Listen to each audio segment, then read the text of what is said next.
Okay, I think this camera angle's good. Maybe I'll experiment a little bit. I might just move this around. Don't mind me. Okay. What? Should we smile? Well, no, it can only see me. I can't see you. Unless you want to walk up here and say hi. So I think most people know me, or at least you think you do. But just a brief introduction of myself and my relationship with this particular parish. I'm Stefan, and I first came to St. John the Baptist, Greek Orthodox Church in Pueblo. Transfiguration 2017, I believe it was. It was a Sunday that year. My mom was living in Denver at the time, and I was a student at St. Vladimir's out in New York. Came down to serve. From day one. Father Stephen welcomed me into the altar. Love it. And then my mother moved to Salida the following year, and so then I became more semi-regular here when I would come to see her. And then during the quarantines, I lived at the monastery of Our Lady in St. Lawrence on the outskirts of Canyon City, which is a Western Rite Orthodox monastery, and that's relevant to where I will be speaking of. But then I'd still pop in here on some Sundays, and then I was in New England for 2 years, as some of you know, and still came back to serve and visit. And then early 2024, when I returned to Colorado, this was my default Sunday church for a time, and then at the end of that summer, I got reassigned because I am a reader of the Antiochian Archdiocese, so I had to go other places I was told to go. So that's why you don't see me as often as you did, in case you were wondering. And then for those who don't know me, now you know like a little bit about my background story. So, who has the packet? Like, who did everyone get a chance to read through it? All right, good. You got it printed out. You got it on your phone. Okay, good. We are in the 21st century. It's great. It's awesome. Okay. So, if you know me, if you're like in my inner circle, or you've ever sat down and chatted with me at coffee hour, including this very one, this will sound a little familiar because I always talk about these sorts of things. Can somebody read to me what I have on the packet, which I should get mine out too, what the definition of a rite is according to Bishop Daniel from Deacon of the Armenian Church? It's on there. If you're not right, you're wrong. Well, there's that. You got it? An integrated system of worship having its own rules and its own inner logic, representing the official expression of the totality of that church's Christian faith. There we go. Yes. Bishop Daniel he was never formally a teacher of mine, but he was at the Armenian seminary while I was at St. Vladimir's. And for those who don't know, I was at St. Vlad's for 5 years. My last 2 years, I lived at St. Nurse's Armenian Seminary. I'm the only non-Armenian that ever lived there. And he was someone I really looked up to, and his lectures have inspired mine. So yeah, that's a great quote from one of his lectures that he gave at a Coptic church in Queens, I think it was, that's available on YouTube. Because a lot of people are confused, what do you mean by rite? What is a rite? R-I-T-E, not to be confused with R-I-G-H-T. And so, for example, the tradition that you follow here at St. John the Baptist in most academia is known as the Greek Rite or the Byzantine Rite. Sometimes it's just called the Eastern Rite. There's other fancier names. I have them. Constantinopolitan, that's a mouthful for a lot of people. And if you go down to St. Michael's, right, 2 blocks down, they do the same rite. Okay, the Russian way of serving is not a different rite. It's just a different way of approaching the same rite. So a different rite would be something like the Western Rite, or what's more traditionally known as the Roman Rite, and all the other rites that I'm going to speak about. I like also what Bishop Daniel says on the other side of the page. The overall tradition is the same, but the specifics are completely different. Because people will ask me, well, where do you draw the line at what a rite is and what it's not? And to be honest, the word rite itself is fairly ambiguous. Okay, but I think, like those of us that are like living in reality, we can kind of observe things and kind of say, okay, like that, there's a clear distinction there. As opposed to, oh, he did a litany here instead. He did this hymn instead of that. That's not it, that's just a variation. So all the historic rites of the church have a daily cycle. Okay, we know Vespers, Orthros, the prayers of the hours, things like that. They all have a divine liturgy, or you might hear it called the Mass or the Holy Sacrifice. The Ethiopians, I like that they just call theirs the Kidase, which just means in their language the holy. It's just like super like, oh, accept the mystery. I love that. In other languages, like in Syriac, right, it's the Korbono Kadisho or the Korbana Kadisha, and that is that means the gift or the holy offering. Okay, so all of these words are perfectly fine. If you hear people say Orthodox don't use the word Mass, that's not true. In the Western Rite, we call it Mass, but also in general, it's fine. Okay, I realize for some of you this point might be massive, but that is how it is. Of course, there are, sorry. One thing, I don't have it in here, but in previous ones, I would say, the prayers of the hours and the morning and evening services were done in the temple, okay? Both Judeans and pagans had services like this. They did liturgy. So liturgy has existed as far back as we can trace, okay? So then when Christianity became a thing, they took a lot of what they did and they Christianized it and they continue to worship liturgically. But the unique thing was the divine liturgy, the offering of the Eucharist that had not been done in the pre-Christian religions, as it were. So in a sense, the divine liturgy is an insertion into the daily cycle, but it's also the centerpiece, as it says, of every liturgical rite. You know what I mean? Like it wouldn't make sense because the primary thing most of us go to is the divine liturgy. Without that, everything else is meaningless. But it is imprecise to only call that liturgy. So like Vespers, Orthros, etc., those are liturgy. They are liturgical cycles, liturgical services. And liturgy itself just means public service or public action. People say it means work of the people, for the people. I mean, yes, that's all part of it, but it literally means a service that is being offered to the public. And so all of those services are. And it's not wrong to say liturgy for the Eucharistic service, but more precise, it's the divine liturgy, because that is when God, in a sense, steps off his throne and comes down to us in a very literal sense because of the Eucharist. Yes, of course.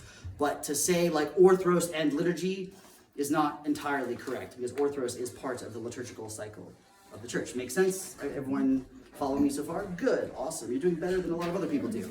So some people get angry at me at this point. And I'm like, I didn't even do anything. Like, not yet. Anyway, so, right? Give it time. So they all have sacraments, right? There's an order of baptism, chrismation, confession, unction, marriage, ordination, and all those things. Blessing of the holy water. Those exist in all of the historic liturgical rites of the church.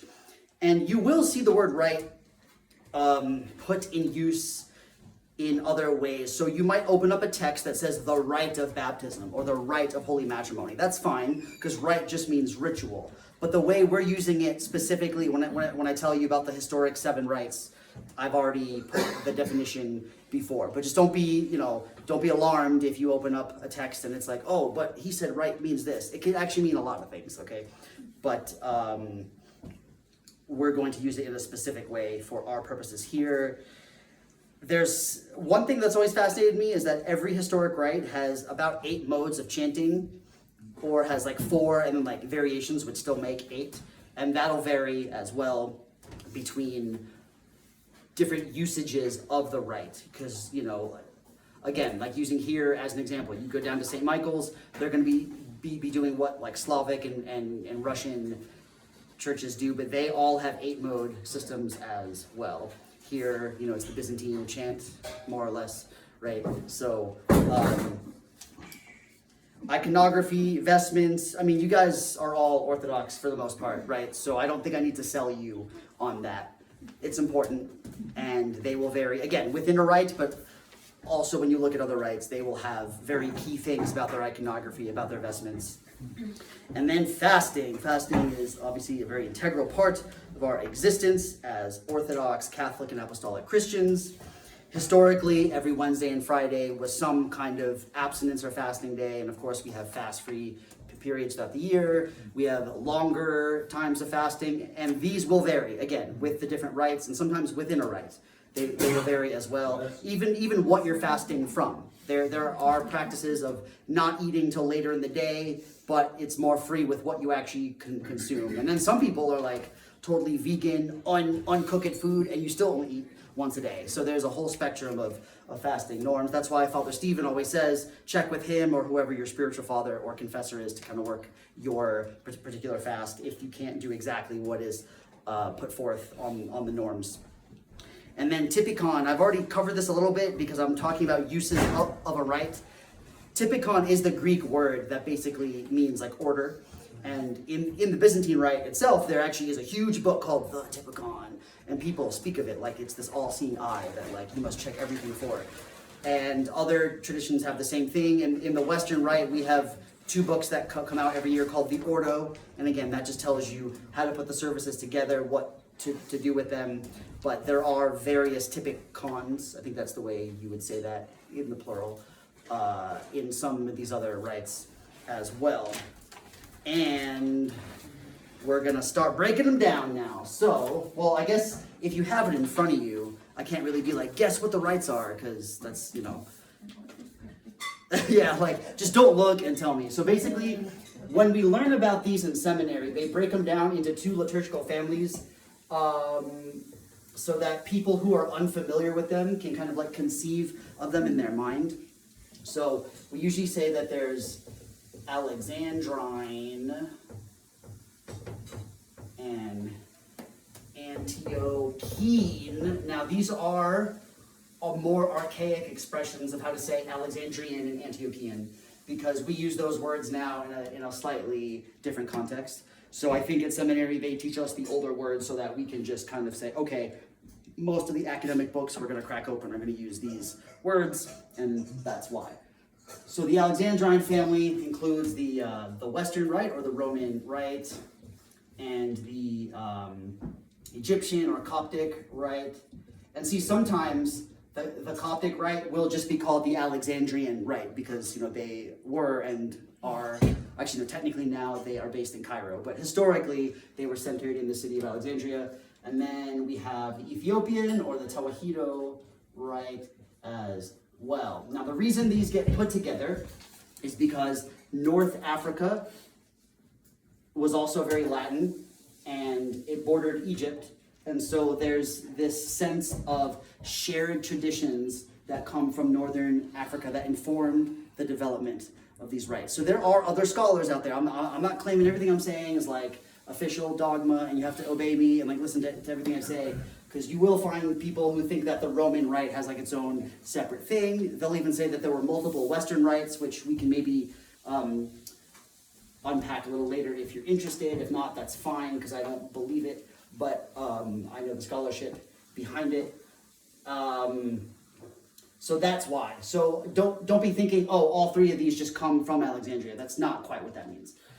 And then Antiochians. So this refers to liturgical rites kind of on the other side of the ocean there that had Antioch as like a center of influence as well. And so of course the one I think we're all mostly familiar with is the Byzantine.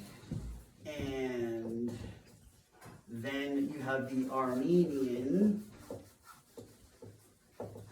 And then there's, well, the official academic terms now are West Syriac and East Syriac. But again, you'll see all of these rites have other names that they go by. That's why in the packet I try to list at least 6 others, so that there's like 6, 7 there. But there's even more sometimes. Like someone said to me once, could you say that the Byzantine is the Eastern Roman Rite? You know, because historically, the Byzantines, they called themselves Romans. And even the Byzantine churches now, like Antioch, Alexandria, Jerusalem, they all call themselves Roman Orthodox there. Here, when we translate it, we say Greek Orthodox, but in the Arabic tongue and the other languages there, they call themselves Roman Orthodox. So yes, you could say that the Byzantine is Eastern Roman, but that's not usually the terms that get thrown around there. Okay, any questions so far, concerns, criticisms? What's up? Okay, so this is gonna sound like a terrible question, and gonna reveal the degree which I don't know much, but wouldn't West and East there pretty much cover everything? What do you mean? Like if I just do West and East, there's no more room for the other ones. Am I just completely lost, by the way? They're just different. Yeah, I'm not sure I fully, like, West and East Syriac, or just Yeah. West and East, like in West general? and East Syriac. No, they are very different from each other. Yeah. All of these rites are different enough that they catch the attention of people and go, oh. Okay, so it's not like a name thing, they're just like, we're gonna call ourselves this. Whatever. Yeah, so usually East Syriac, and I don't know if this helps, but it is a point I need to make, so I think we can make this work.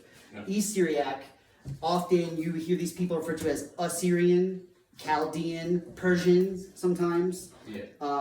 You'll see the term is it Edessin or Edessin, because the city of Edessa was very influential on its development. In fact, my liturgical teacher, or well, one of them in seminary, Paul Meyendorf, he's the son of the legendary Father John Meyendorf. He actually considered the East Syriac to be in a family all by itself. I respect him, but I don't agree with that assessment, and other scholars seem to categorize these as that as well. How you categorize these though is not, again, it's just to help you digest what they are and to kind of like see all that. It's not like a hard and fast excommunicatable thing if you don't like how I organize these. So there's, like, it's not like a geographical location thing, it's more like just, well, sometimes it can have a little bit to do with all location, but they basically, I don't know, the designation for what it is they do is not strictly geographical location. correct. So there are major centers of development, but then as I put here, I say rights are not restricted to regions. So that actually does bring up a good point, because here in the United States of America, all of these rights exist in some form on our soil, and pretty much most places you go in the world, they do now too, because people move around, they take their traditions with them, and they set up shop. So then you get later, so for example, like the Byzantine Rite, as it spread, Antioch was influential to the development of what we now recognize as the Byzantine Rite, even though historically Antioch would have done West Syriac, and there still are people who do that there. So, yes, makes sense? There you go. God probably knows if you want me to do this.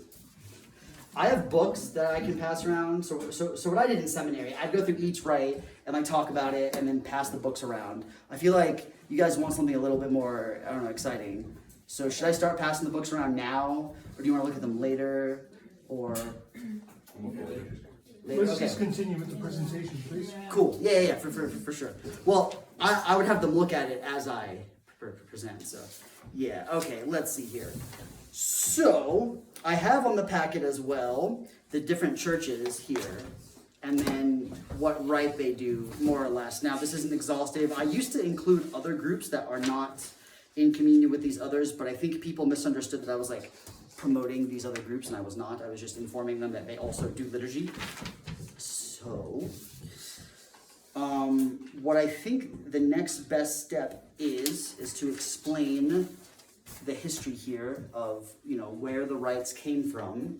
So I already said, right, pagans and Jews were already doing liturgy, so this is nothing new under the sun. The new part was Jesus. That's why Abbot Theodore at the monastery, who's my confessor, he likes to tease me and say, no rites matter, only Jesus matters. And obviously what he means is that without our Lord Jesus Christ, it's true, none of these rites matter. When I say all rites matter, it's in context of that, of course. So let's see, do we have a map somewhere, or do I drew like a small one right here, but I want to help people conceive of where a lot of these originate from. So, this will be tough. Well, we all have an understanding that Rome was the West, right? We have a concept of what Western Europe was. Okay, so then, actually this works out pretty well, because then Egypt is kind of south, Ethiopia is south, but they kind of slant. Okay, so they're on that side of the known world at the time.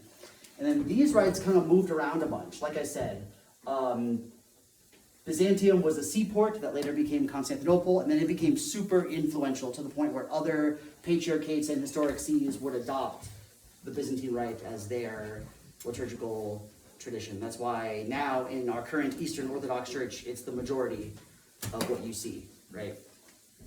One other thing I think is important is, since today we celebrate Theodosius the Great, okay, and he was a monk in Jerusalem, okay, during the time after the Council of Chalcedon. I don't know how much you've gone into all that, But the Council of Chalcedon created an unfortunate schism that we still see to this day. So most of the churches that celebrate this rite, this rite, this rite, and that rite, they all separated from us, and they're known as Oriental Orthodox. So when I first heard the expression Oriental Orthodox a while ago, I thought, oh yeah, the Orthodox in Japan and China. No, that's not what that means. But actually the majority of Orthodox there are under the Russian Church, or were, so they are Eastern Orthodox. So these 4 specific liturgical traditions were maintained by the groups that did not accept the Council of Chalcedon, and then the churches that did accept it then mostly became Byzantine. So that's why, like, I'm under the Patriarchate of Antioch. We are a Byzantine patriarchate. We, like most Antiochian churches, do more or less what you guys did this morning, except for the ones that are Western Rite, like I, explained. And then the East Syriac thing, that's a little more complicated because they actually broke off before that, but then there were still some in union with us, and there's a whole long, complicated history there. The majority of East Syriac Christians now are actually Roman Catholic. It's on the list here under Chaldean and Syro-Malabar, just through a lot of historical circumstances. And then, obviously, we know the 11th century created a schism between the Byzantine East and the Roman West. But even after the schism, there were churches celebrating the Latin or the Roman Rite that were under Byzantine patriarchates. Antioch had them till, I believe, 1182, I think is the cutoff year. There was a monastery on Mount Athos that was Benedictine until the late 13th century. So we do see evidence of this, but eventually it fell out of use, and then we brought the Western Rite back in the mid-19th century. And I think it's well known too that Rome, through a process of things, has these things called uniates that do all these different rites that they attach to them. So, because some people say to me, what rites are we in communion with? I'm like, well, we're not in communion with rites. We're in communion with churches, and churches celebrate rites. So, hopefully I think that's the least complicated I can explain that. But let me know if you need clarification, or if you want to go down some of the rabbit hole. I think I got it. It would take too long to That's fine. Okay. How about this side of the room? Good. Excellent. Okay. So tell me, what would you like? Would you like me to break down some of these rites, or do you want to, what do you? Because Father Stephen said leave it open for discussion. So this is pretty much. I mean, I can say a lot more, but I want to make sure that the audience is with me and tracking. Page 4. Jump to page 4. Is that what you want me to do? Okay. And explain the lists. The whole Roman Catholic thing?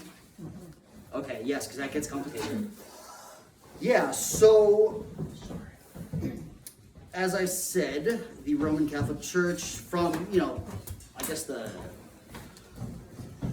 got the years written right here. 12th century, right? Through a series of campaigns, obviously with the Crusades and everything, they were, in their mind, reconciling Easterners, Orientals, etc., that they felt had separated, and so then they were bringing them into union. So that's why I don't think there's any around here, but I know, like in Denver, there's some churches that celebrate the same liturgy that you guys do here, but they're actually Roman Catholic. They're not Orthodox, and yeah, there's quite a bit of them. You also see that the Roman Church has its own vicariates and archdioceses for like the military. But that's not a rubrical thing. That's just I think a pastoral thing. They also brought in Anglicans in 2009. They've got the Anglican ordinariates that, even though that is a version of the Roman Rite, they let them keep certain Anglican practices but be in union with Rome. And so that's what, people have said to me, like, would you say Western Rite Orthodox are reverse uniates? And I'm like, well, in the sense that from the Orthodox perspective, the West went into schism, and then we reconciled Westerners keeping their rite at that basic level, sure. But the history behind Western Rite Orthodoxy, is different than Eastern Rite Roman Catholicism. I think, I don't want to say anything too polemical or punchy, but less violence was used. I can definitely affirm that. Is there any particular group you want me to unpack with this, or just talk about each? Probably on the wrong page. So. Oh, okay. Because I was going to say, this is quite extensive. Oh, you don't? Okay. Well, for anyone who does care, it has been covered now. That was just your test. Yeah. One thing I'll point out that I forgot to say before, and I have it written big on my thing, and I forgot. All of these different rites that exist in their current form are a result of synthesis. And what I mean by that is I've already explained that a lot of them spread across the world. And then those centers they spread to became influential to the development of that rite. So I mentioned that Antioch and Jerusalem as well were influential to later things that came about in the Byzantine Rite. And the same is true for like the Armenians. Constantinople actually became a huge center for the Armenians starting about the 15th century. And Armenian friends of mine have said, oh, we do this because this started with the Armenian monastery in Constantinople. And it's like, oh, interesting. Constantinople has been influential to us too in the Byzantine world, but just, not for the same exact reasons. And even prior to any of these schisms, you saw that people would go and start a monastery or a parish celebrating a different liturgical tradition, but the difference was that they'd be under the local hierarch or the local bishop. I don't know why that word was escaping me. At the time, I remember reading, I think it was 3rd or 4th century, there was an area where there were Armenians, Syriacs, and Greeks. And again, this is before any of the schisms, so we were all still in union. And they were trying to split up the area they were in so each of their bishops could rule them without overlapping, but they couldn't do it. So they just decided the bishop over that city had to learn 3 rites, speak at least 3 languages. Yeah, now that, and it was even more impressive back then. They didn't have Duolingo, they didn't have the internet. You had to really know your stuff. But nowadays, with these groups, they would just set up shop and they would just be under the bishop of their rite or their jurisdiction, and they wouldn't think much about it. So, but the other synthesis that occurred is monastic and cathedral practices coming together. Okay, so the Byzantine synthesis is one of the more well documented in academia, where the monasteries and the cathedrals began to kind of share ideas. And also during iconoclasm that started in the 8th century, they would hide the icons at the monasteries. So people from the cathedrals would be hanging out at the monasteries and say, oh, we should do that. We don't do this. And then they'd bring it back to the cathedral when it was safe for them to go. And then vice versa. Monks would visit the cathedral and be like, oh, that's a good idea. So there was this synthesis. And that occurred in all of these rites in various different ways. So for the Western Rite, you had the Oxford movement, right? Or that's where the term Anglo-Catholic comes from. It was Anglicans trying to, go back to their Roman roots without being Roman Catholic under the Pope, but we're acknowledging we've become too Protestant. Let's go back to our roots. And then Western Rite Orthodoxy actually picked up where that left off. That's why we offer both the Anglican and the Roman masses in the Western Rite. That's why there's the English offices and the monastic offices, which I've got the books for. So now you see why you need the books, right? Because otherwise So I noticed on your last page on the Roman Rite, you have Western Rite and Gregorian Rite. Yes. So. Oh, yeah. Could you explain? I could. Gregorian liturgy and St. Tikhon's within the Western Rite? Yeah, so in the Western Rite, as we use it today in the Antiochian Vicariate, there, as I just mentioned, you could say that there's 2 uses, and one does the Mass of St. Gregory, one does the Mass of St. Tikhon, which is the Anglican one, because St. Tikhon of Moscow was really close with the Episcopalians here, and he wanted to reconcile them to Orthodoxy, and was like, of course, you'd stay Western, we're not going to force you to be Russian or Eastern. And so he sent their texts to the Russian Synod, and they gave notes. And the result of the Episcopalians following some of what the Russian Synod said is now known as the Book of Common Prayer from 1928. But then the Antiochians, we completed the project as late as 1970, because it wasn't all done. And then the Anglican offices and Mass were blessed for use with proper Orthodox edits. There are some people who will try to say that these are 2 different rites even, or 2 different usages, but like the other rites, there's kind of been a synthesis. Even the monastery, they do the liturgy of St. Gregory most of the time, but per the rule of the monastery, they may celebrate the Mass of St. Tikhon on any fast day. And so when I lived there for a year, I think we did Tikhon 15 times, I want to say. And even other churches that do the St. Tikhon Mass on Sundays may offer a Gregory Mass on Saturday. So the reason I am putting Gregorian Rite there is simply because Saint Gregory himself was influential to like the final pieces of the Mass. Because most of the Roman Mass was pretty much set in stone by the time of Saint Gregory, right? Because he's 6th century. He added like, I think 2 words and like completed everything. And there was a few other things that develop after. But also the Tikhon Mass as we do it has things from the Roman Mass that the Russians said you have to take from that. It's incomplete without this. So really the version of the Anglican Mass that we do in Orthodoxy is very Romanized, if that makes sense. Because some people say, oh, isn't the Western Rite just a bunch of Anglican stuff? I'm like, I mean, first off, you say that sounds really nasty and mean. But second of all, no, that's actually not the case. There are Anglican things that are part of it, but it's not simply just an Anglican, like, oh, they're just Orthodox that do whatever they want as Anglicans. That is not at all the case. So thank you for bringing that up. So, I got it. So it's Yes, almost sir. 12:15. Yeah. So wrapping up, who's right? All right. Let's go. All right, Matter. All right. The one, I guess one final point is that because Father Stephen did mention in his email about the variation you'll see even within one particular rite. So I already talked about Greek and Russian, and Deacon Sig was in the Serbian church originally. And so even though all of these particular churches that we're speaking of that are, what's canonically known as Eastern Orthodox, they all do the same rite, there will be very stark contrast sometimes that you'll find in how things are done in the altar or things like that. Even, so the fact that like I'm a tonsured reader and I can wear a cassock is an Antiochian thing, it's a Russian thing, but there's other readers here that don't wear a cassock. In the Greek Archdiocese, that's not the custom that a reader would wear a cassock until they've been to seminary. But see, it works out because I went to seminary, so I'm safe. But, or even Deacon Sig, I think on Wednesday, turned to me and said, have you seen this done? And I'm reading the rubric, which means red writing. That's where the word rubric comes from. And I'm like, no, I've never seen that. I said, did you check? And he goes, yeah, it's what I'm supposed to do. So he just, he did the thing. But I find that more of the newer hierarchs that are appointed, they're trying to get rid of a lot of the variation within their metropolis or their diocese. There's a lot of different churches that, even though they're doing the same basic liturgy, they are approaching it in different ways, and other local things have kind of crept in.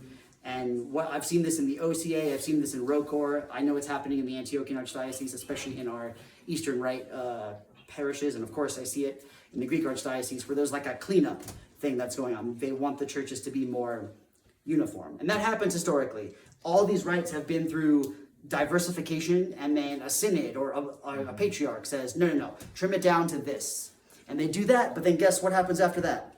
More diversity. So that's what we're seeing right now. We're actually in the process of seeing all of our Eastern Orthodox dioceses restrict what is going on. But I'll bet you in a few decades, everyone following that same plan, they're going to start to go off a little bit again. But I do have to say that Metropolitan Constantine is making very specific, even minor, but very specific changes across the board. Yes, It's the one thing absolutely. that if you notice before at the doxology, there would be a great sensing, and it's not done anymore. And that's one of the things that, for whatever reason, he is adamant that there's no sensing at the doxology. So Metropolitan is very specific about doing the rubrics without the kind of the local tradition in them.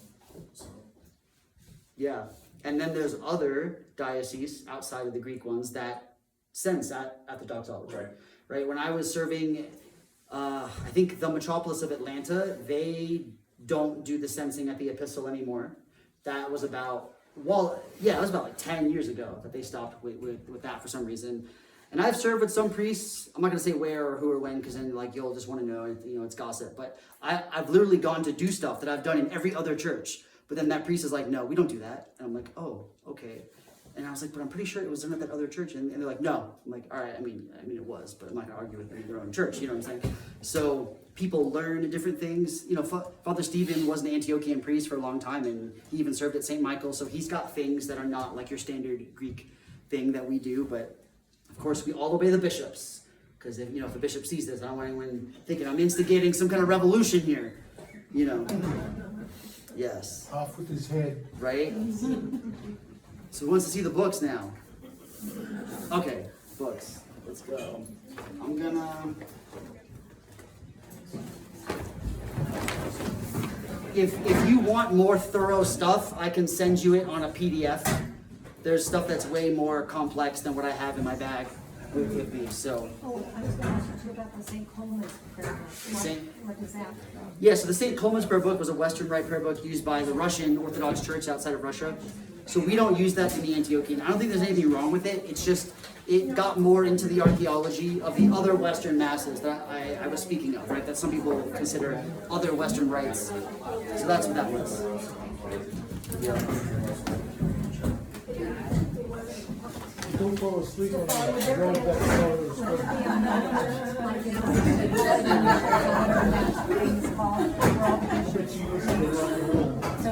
Uniform all the business. Keeps you awake. I think that's a noble goal. So I kind of sympathize with the idea of at least shooting for uniformity within one particular rite, just knowing that absolute rubrical perfection is impossible.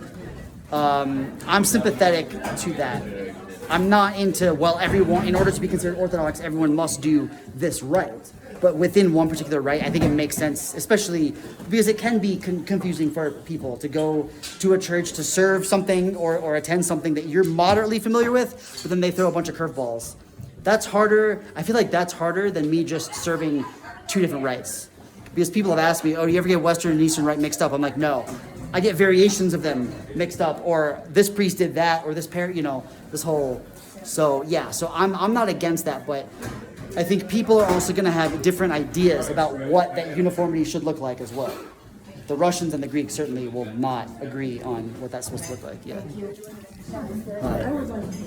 Okay. Oh no, it was just a look at. I ain't selling them. No, like I. You could borrow, but I'll want it back. I just want to look at it. Okay. And because I really awesome with like buying them, which type of look at, like, you know what I mean? Yeah, I got you. So the first thing, because I have two of these, these are the Coptic texts. So this was the monastic prayer office, and then this is the Divine Liturgy with the cathedral offices. So remember, I was saying, there's been a combination of monastic and cathedral things. So if people were looking at this, they would understand that. It's like going to Holy Field. The one over here in Pueblo Springs. Yes. Oh, I'm still recording. Would you like me to stop? Oh, no, I'm fine. Okay. Thank you, I enjoyed that. Thank you so much. Thank you. Appreciate it. Thank you, yeah. It was like a whole other country over there. Right. Oh, so in that case, you would want, because they're not Coptic. They are. I have an OCA liturgy book in here somewhere. It's fine. It was just, you need to know what to do and where to do and how to. Yeah, it's a little more intensive, usually in the OCA and in other Russian parishes. Yeah. So. I'm impressed by your vast knowledge. Thank you. Thank you. I'm exhausted by it. All right, I guess officially off. If anyone wants to do.